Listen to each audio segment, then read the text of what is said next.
We're at the Black Point Wildlife Drive, and it's like a 7-mile drive that takes about 40 minutes or so to get through. I'm glad we actually made it here because we were actually going to go to the Orlando Wetlands Park on this Memorial Day, which happened to be a Monday, and someone didn't realize that they're closed on Mondays. All Mondays. Every week of the year. So yeah, we made it to the Orlando Wetlands Park, and I was super stoked, and the gate was closed. And the problem is, I had looked it up days before to make sure, the hours were fine, because I'm pretty sure it's open 365 days a year, no. And it turned out that Google was right. It said closed, and and we went anyways. And I dragged him all the way to Christmas, Florida, but it's okay because we researched another place to go 30 extra minutes away in Titusville, and now we're here. But I had no idea this was here, so yeah, and it's beautiful. It's a beautiful windy day. Some people are fishing. There's plenty of birds. There's red-winged blackbirds. There's many herons. There's anhingas. And there's a few gazebos out here too that are really pretty. And oh, Ian found some free food, some berries. You want to try one? Don't do that. Don't do that. On the way back. Maybe on the way back, on the way to the hospital, maybe. We spent about 3 hours here, I think, and it was really nice to relax and enjoy the weather, especially in May when the temperature isn't quite boiling yet. If you want to visit this park, it's not listed on Google correctly. It's not in Apopka, Florida. It's on the coast near Merritt Island, so just a heads up. It's a one-way drive, like many wildlife drives, that also has restrooms and a couple stops throughout the drive. You can go at your own pace. It's $10 per vehicle, which is good because it's basically a donation to keep areas like this open and protected. Other things you can do around here are visit the Wildlife Refuge, which is over 140,000 acres, by the way, meet manatees as they migrate, tour the Kennedy Space Center, go kayaking, go on a mini tiki cruise, or go on a real cruise. We're really close to Port Canaveral. Here are some fun facts taken directly from the U.S. Fish and Wildlife Service website. Merritt Island National Wildlife Refuge is strategically placed on the Atlantic Flyway, a major bird migration corridor, and it's a key resting stop for many migratory bird species. The refuge's habitats support one of the highest numbers of endangered and threatened species found within the refuges of the National Wildlife Refuge System. This unique relationship the refuge shares with NASA bears testimony that nature and technology can coexist. There are 358 species of birds that have been identified on the refuge. It's a snowy egret. It's a fluffy guy. I think they usually nest in trees, but he could be nesting there too. Or he's just waiting and trying to catch some prey. Oh, his little head's up.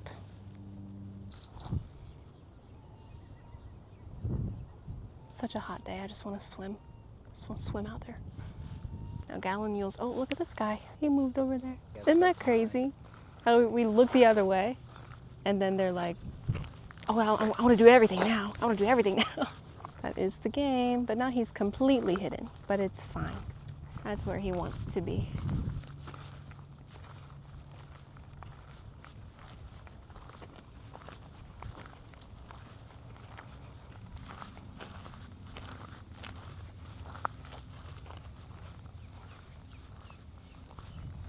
There is a red-winged blackbird right in there. Let me see if I can get a picture of him. But he's probably gonna move like they all do.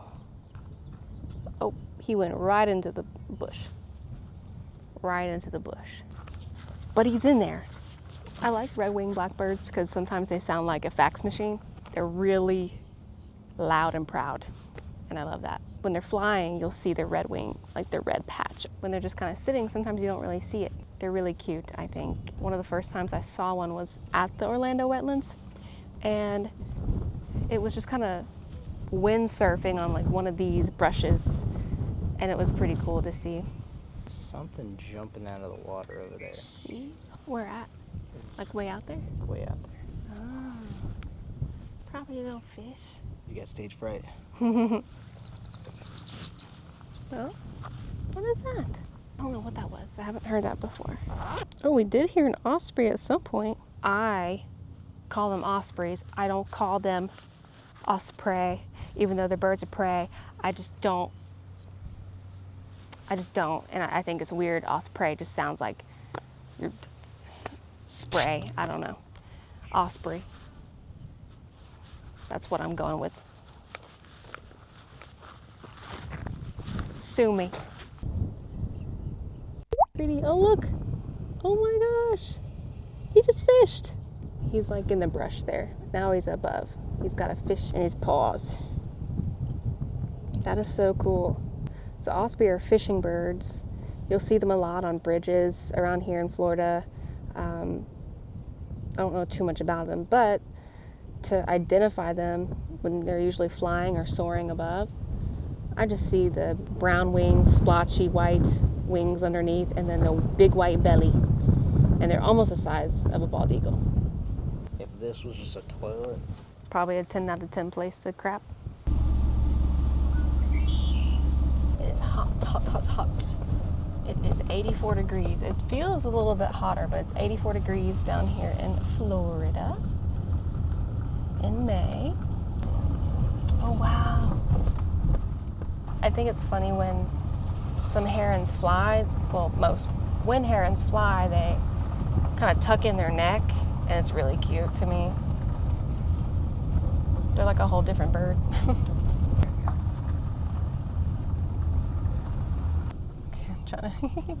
Some people are up there in that gazebo, probably watching birds too. This is a Mr. Grackle. He's very handsome. He's a little floofed up, which is pretty cute. Oh, very handsome.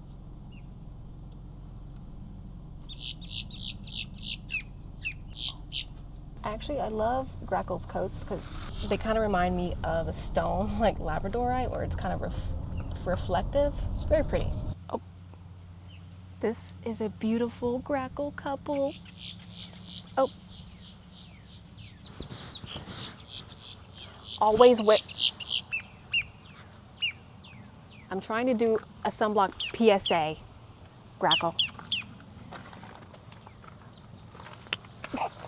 Always wear sunblock, even if you don't think you need it, because you never know when the sun is gonna bite back, okay? Oh, this is a pretty gazebo.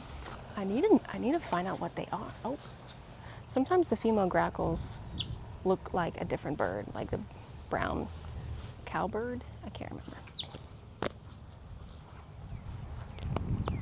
We're in the East Coast, so I've got my trusty Sibley Birds East field guide. Here. That's what I wish we could see, but I don't think we're gonna see a bittern.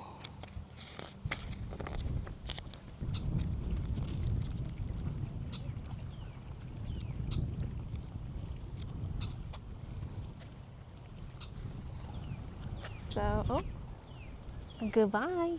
So that was a red-winged blackbird, and they're very common. And they're one of the most widespread blackbirds. It says nests and roosts in any wet, marshy, or brushy habitat, forages in open fields, forms very large flocks, as we can see, often segregated by sex or mixed with grackles and cowbirds, which is true. We see a lot of cowbirds, especially kind of like where they're nesting in this one area, and a lot of grackles too. Juvenile grackles, female grackles, with their pretty pearlescent plumage. Very pretty. Their song is usually several liquid introductory notes, followed by variable harsh gurgling trill. Oh, and the female song could be an explosive harsh rattle, kind of like what we hear, what I call like the fax machine. It's our turn to come up here and catch some shade. And you know, if this thing falls, we'll have a raft.